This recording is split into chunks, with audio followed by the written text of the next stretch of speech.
The air in Umuofia was heavy with the scent of rain-soaked earth and the distant hum of crickets when the kitchen confrontation shattered the fragile peace of Nneka's home. Kelechi's words, "I love you, Mama," not like a mother, but more, hung like a dark cloud over the family.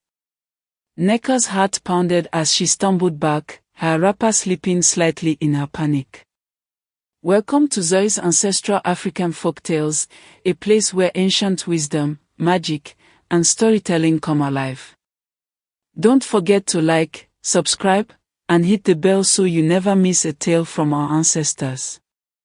The clay pot of egusi soup bubbled unattended on the fire, its rich aroma now tainted by the tension in the room. Obi's arrival, his face a mask of fury and disbelief, only deepened the wound.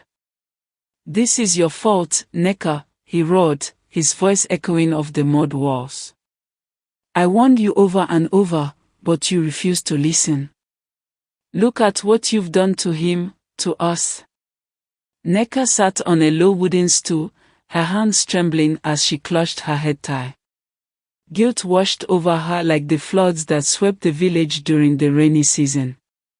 She remembered the countless times she had dismissed Obi's concerns, the moments she let Kelechi shower with her, sleep in her bed, and ask questions that should have raised alarms. "He's my son," she whispered, tears streaming down her face. "I only wanted to love him." But deep down, she knew Obi was right, her blind devotion had nurtured something unnatural, something dangerous.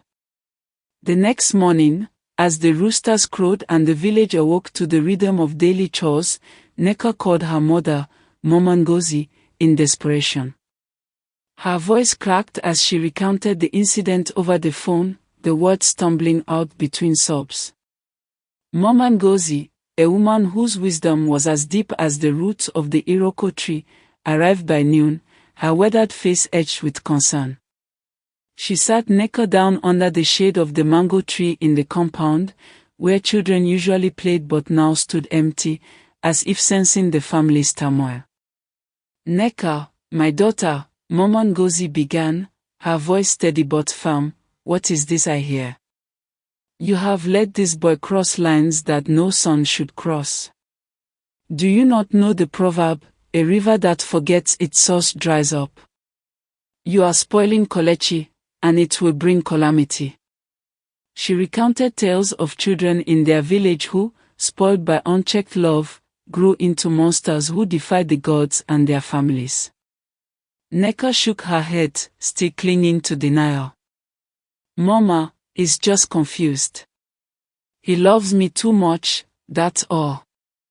Mama Ngozi suggested a spiritual solution. "We must take him to the dibia.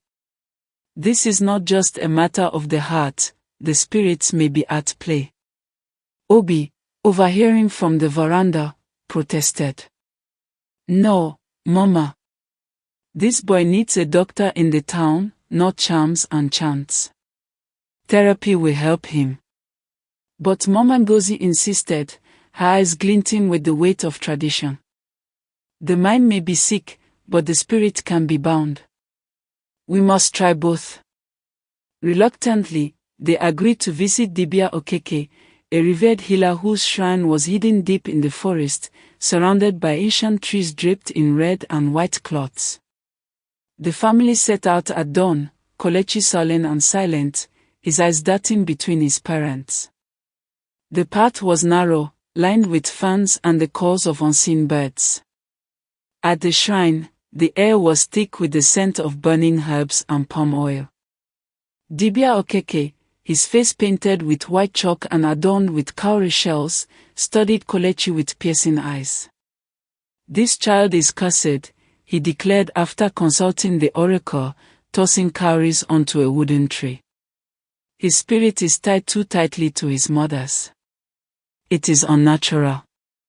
Deposit 500,000 naira, and I will perform a cleansing."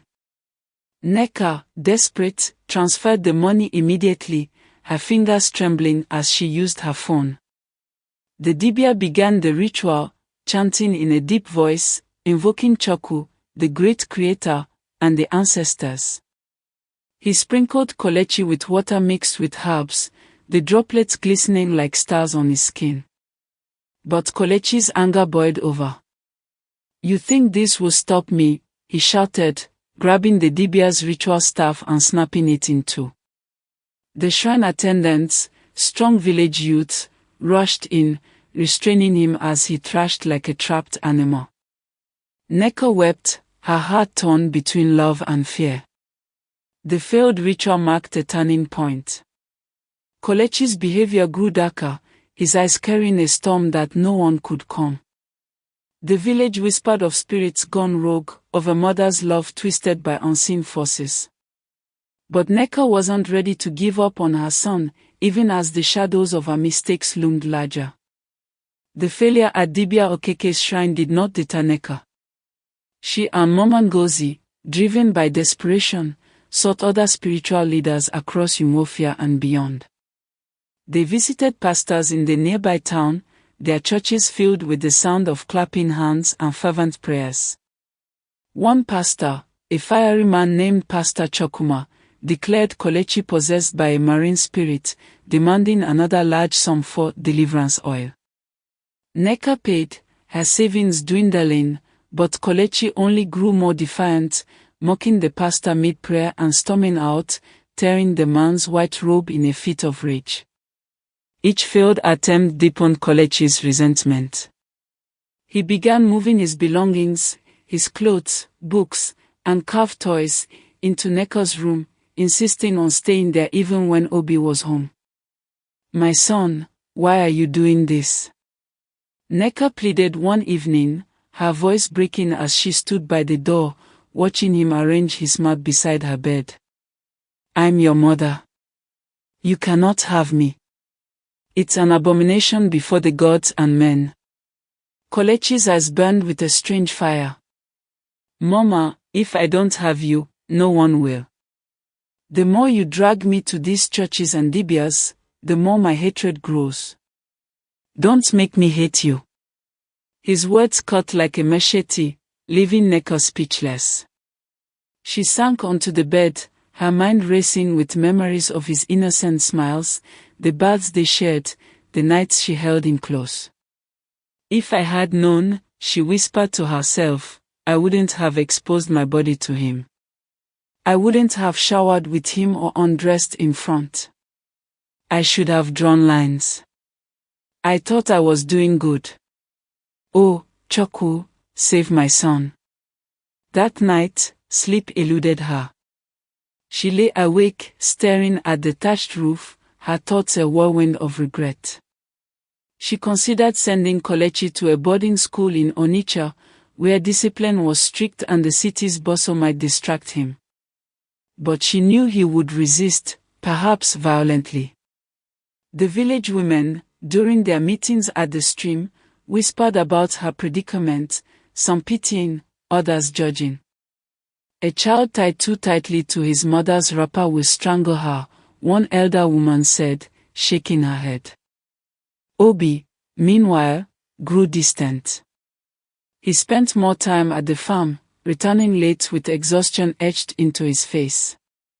"I cannot watch this anymore," he told Nneka one evening, his voice low. "You've turned our son into something I don't recognize."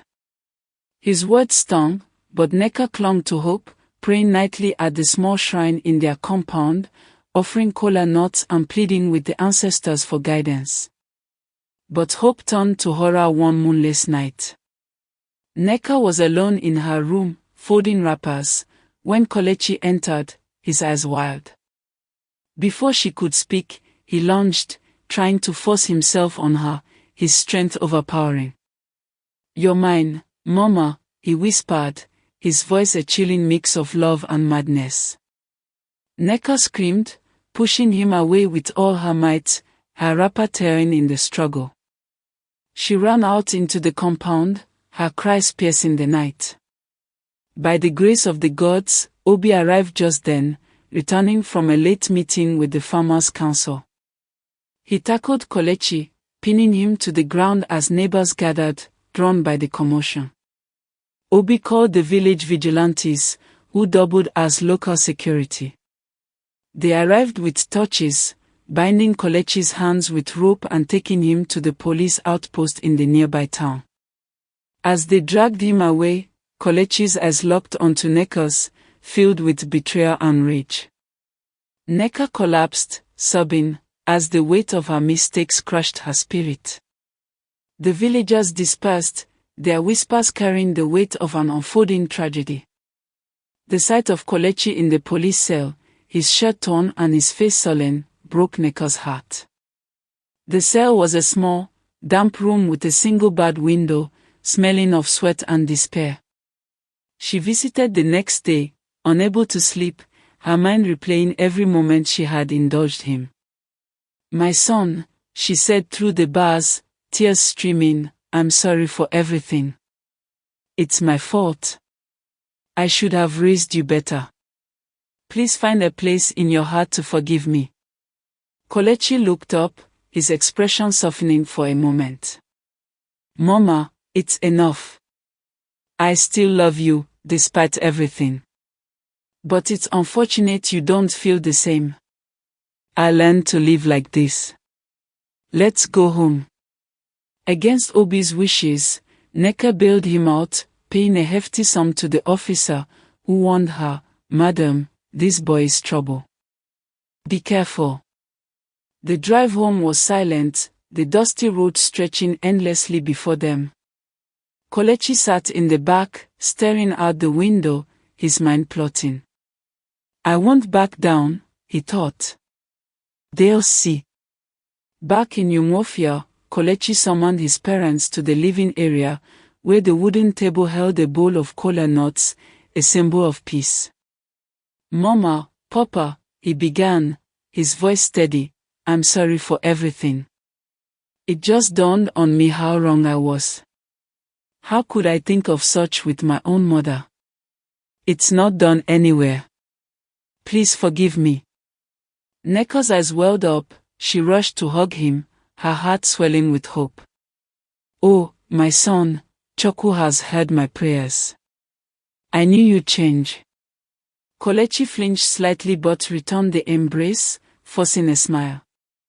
"You'll see, Mama, everything will be fine." But behind the facade, dark plans brewed. That night, as the village slept under a blanket of stars, Kelechi lay on his mat, tossing and turning. The memory of his arrest, the cold cell, and the shame of being dragged away replayed in his mind. "They'll pay," he whispered, his voice barely audible over the chirping crickets. "They'll all pay for humiliating me." The next morning, Kelechi transformed into the perfect son. He swept the compound with a broom made of palm fronds, greeted neighbors with a polite "no," and even helped Neka pound yam in the kitchen, his hands moving rhythmically with the pestle. The villagers noticed, some nodding approvingly, others skeptical. "A leopard doesn't change its spots," one elder muttered at the palm wine joint. Kelechi offered to attend therapy sessions in the town, claiming he wanted to control his anger. He returned each evening with stories of progress, saying, "Therapy is helping, Mama. I didn't realize how much I needed to take responsibility." Neka's heart soared, she believed her son was returning to the sweet boy she had raised. Obi, however, wasn't convinced. He watched Kelechi's every move, noting the calculated precision in his actions, the way his smiles never reached his eyes. "People don't change overnight," Obi muttered to himself, sipping palm wine on the veranda. Kelechi's act of repentance was a carefully woven mask, hiding a heart consumed by vengeance. One Saturday morning, he volunteered to wash Obi's old Peugeot, a task he had never done before. "Let me help, Dad," he said, sponge in hand, scrubbing the car under the hot sun. Obi nodded but kept a close eye, his instincts sharp from years of reading the land and its seasons. "Why now?" he asked finally, leaning against the car. Kelechi paused, then turned with a calm expression. "Because I want to fix what I broke." But as he spoke, flashbacks surged, memories of bathing with Neka, their laughter in the shower, and Obi's attempts to separate them. The memories burned like a fresh wound, feeding his hatred. Obi squinted, unconvinced. "We'll see," he said, walking back to the house. Kelechi's facade held, but his true intentions were taking shape. One evening, while strolling through the village to clear his head, he encountered a group of rough-looking youths smoking and drinking under a baobab tree near the market. Their leader, Matthew, a tall man with a scar across his cheek, eyed Kelechi curiously. "What's a small boy like you doing here?" Matthew asked, laughing. Kelechi, bold and unafraid, knelt and begged to join them, pouring out his story of betrayal and anger. After much persuasion, Matthew agreed, seeing an opportunity to exploit Kelechi's desperation. "It's 500,000 naira to join us," he said. To Kelechi, it was nothing. He transferred the money instantly, using savings he'd taken from Neka's market earnings. "Sharp guy," Matthew said, grinning as the alert came through. From that day, Kelechi lied about attending therapy, instead meeting Matthew's gang. They taught him to pick pockets in the crowded market, intimidate traders, and fight without mercy. Within months, Kelechi developed a tough, cold persona, his once soft eyes now hard as stone. His first act of revenge came on a busy market day. Neka, carrying a basket of yams and her earnings tucked into her wrapper, was ambushed by Matthew's gang on a quiet path. They beat her, leaving bruises on her arms and face, and stole her money. Kelechi watched from a distance, his heart pounding with dark satisfaction. When Neka staggered home, bloodied and shaken, Kelechi rushed to her side, feigning shock. "Mama, who did this?" he cried, helping her to the local healer's hut. He paid for her treatment, ensuring she was cared for, but inside, he whispered, "This is just the beginning." Kelechi's plans grew darker, like a storm gathering over the hills of Umuofia. He targeted Obi next but decided to move slowly, savoring his revenge. On the day of the village's annual love festival, when couples exchanged gifts and the air was filled with the scent of roasted corn and palm wine, Kelechi saw his chance. He waited until Obi left for a farmers' meeting, then prepared breakfast for Neka, who was still weak from the market attack. "Mama, eat. I made this for you," he said, presenting a plate of yam porridge laced with sleeping pills he'd bought from a shady trader. Neka, touched by his care, ate slowly, unaware of the danger. Within minutes, her eyes grew heavy, and she slumped onto the mat, unconscious. Kelechi called Matthew's gang, who arrived swiftly, their laughter echoing in the compound. They entered Neka's room, and while Kelechi stood by the door, recording with a cheap phone, they assaulted her, their actions a grotesque violation of trust. Neka, unconscious, knew nothing of the horror. When they left, Kelechi sent the video to Obi using a fake number, his heart racing with triumph. Obi rushed home, his face contorted with rage. "So this is what you do when I'm gone," he shouted, shoving the phone in Neka's face as she woke, confused and groggy. "What are you talking about?" she stammered, watching the video in horror. "It's impossible. I can't do such a thing." But Obi, blinded by anger, refused to listen. "Don't lie to me," he roared, storming out to sleep at a friend's house. Neka, alone, tried to piece together the day. She remembered the porridge, the strange taste, and the odd sensations in her body afterward. She had dismissed it as a recurring ailment, but now suspicion grew. Kelechi, sensing her doubt, played the caring son. "Mama, I know it's not your fault. I don't blame you. But maybe don't cross my path next time." His voice was cold, a warning wrapped in false concern. What do you mean? Neka asked, her voice trembling. You heard me. Something worse might happen. The truth hit her like a thunderbolt. Kelechi, you're behind this.